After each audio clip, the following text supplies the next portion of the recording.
Loneliness and isolation took me on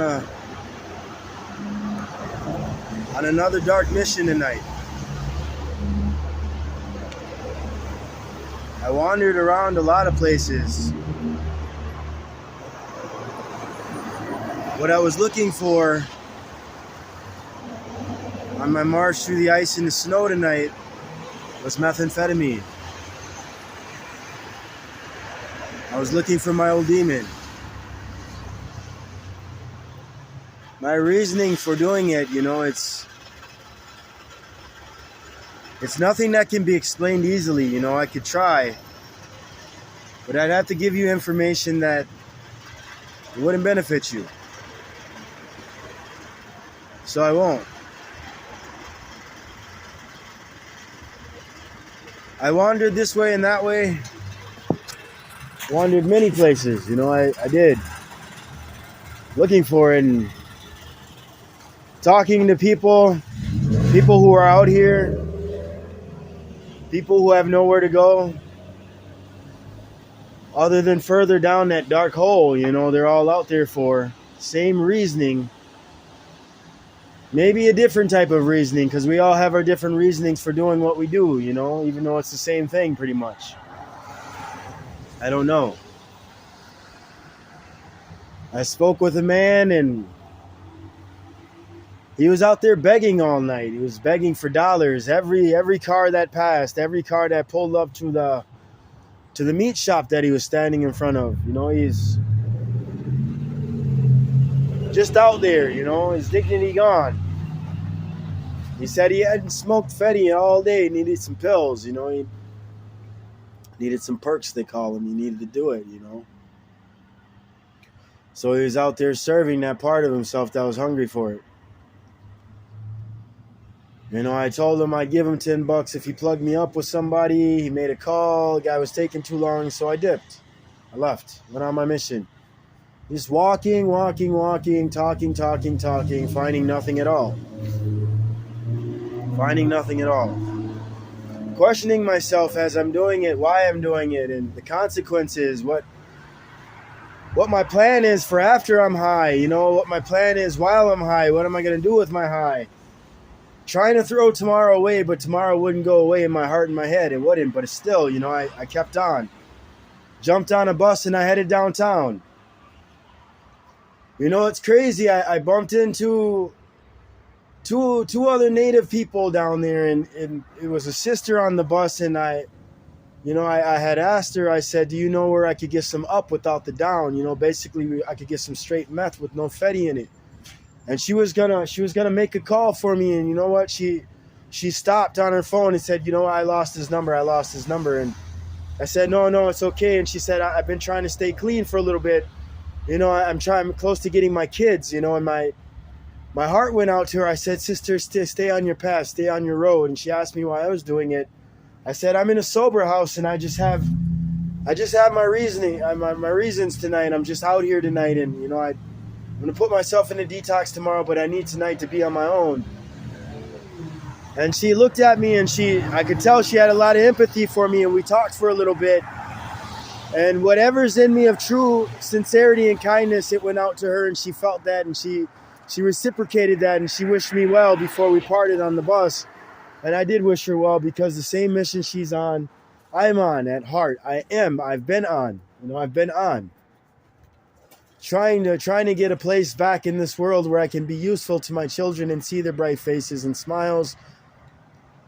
And I could benefit from that love and not have these demons at times inside of me fussing and fighting and screaming and roaring and banging on the cages of my soul to get out just for a night to wreak havoc on my life without even having any regard as to me, my life, and the good things that are still here, and the good things that could be possible if they were brought to me by my maker.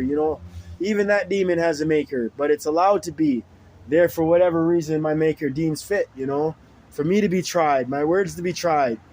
I wrote a poem today before all this happened, and I spoke. It was a parable, pretty much. It was a story, but it's how I really feel. It's my own voice, and I was speaking for God, and what I had asked him the Creator was, will you make me go through this? Will you really have me do this? I don't see my goals and my aims but a million miles away, let's just say 50 miles away. Will you have me walk alone and continue on as I've been? Will you really do this to me? Are you that cruel? And in my poem, I felt inspired to speak for my Creator. He said, yes, I am. I am having you go through this. And you will do it. And in my poem, I said all I could do at that point was bow my head after feeling the terror of my mission that's to come, because I've already come so far. All the lonely long miles ahead of me, for all the more pain that's to come too. All the lonely nights, all the people I'm going to have to depart from and to dismiss and to abandon. All I could do was bow my head in the poem and say, I accept it. I'm ready. We're Jewish, but come with me. And I looked at the horizon in the poem, down the road, at the clearing at the end of my road. I looked at it with pure contest. Looked at it with pure challenge. And I said, I'm ready. Because you're my Creator, I have to do this because you say I have to. So that I wished that sister well on the bus. She wished me well, and I went on my journey farther into downtown, and I bumped into some more people. Another sister and brother. The first sister was from Lower Sioux. These people, this brother and sister, they were literal brother and sister. One of them was tweaking on meth, and I wanted it. I asked them, do you know where I could get some up without the down? Basically, can I get some meth without Fetty in it? And she looked as if she could help me too. But she said she couldn't. She changed her mind quickly. She said, her over there. And then she stopped talking for some reason. Her brother, she said no to him. He looked like he wanted to get into my conversation and give me some direction. Maybe he wanted some from me, some money. And she told me, this is my brother, and she wished me well too. And I wished her well, and I said, thank you. I took the hint. For whatever reason, those people, those sisters, they wouldn't let me touch that shit. They wouldn't let me touch it. I continued on farther downtown, where I went to a bus stop where all type of people were standing around selling drugs, different drugs, and most of it was Fetty. And I asked the person straight up. I said, can you get me some G? All I want is some G with no fucking Fetty in it. And he said, yeah, I got you. He went away for a while. He came back with a woman. I said I wanted $40 worth. I keep money in my pocket nowadays, people. I have plenty of money. That doesn't matter, though. He came back with the bag. And I looked at him, and I didn't even question it. I gave him $40, gave her $40, and I rolled on. I walked and I walked and I walked. I didn't even look at the bag. I peered in it quickly. It looked like what it was supposed to be, and I kept mobbing. Jumped on a bus.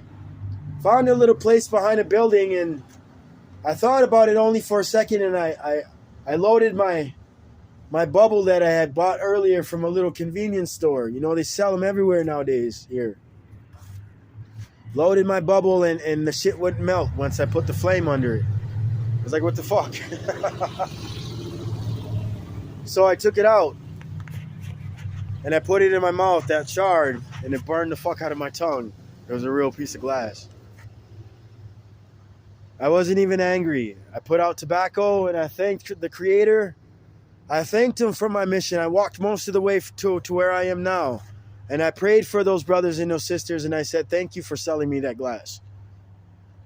Thank you to my Creator, Gitchimanidu, Allah, for bringing those sisters to me who said no to me, even though that was their life. I said, thank you.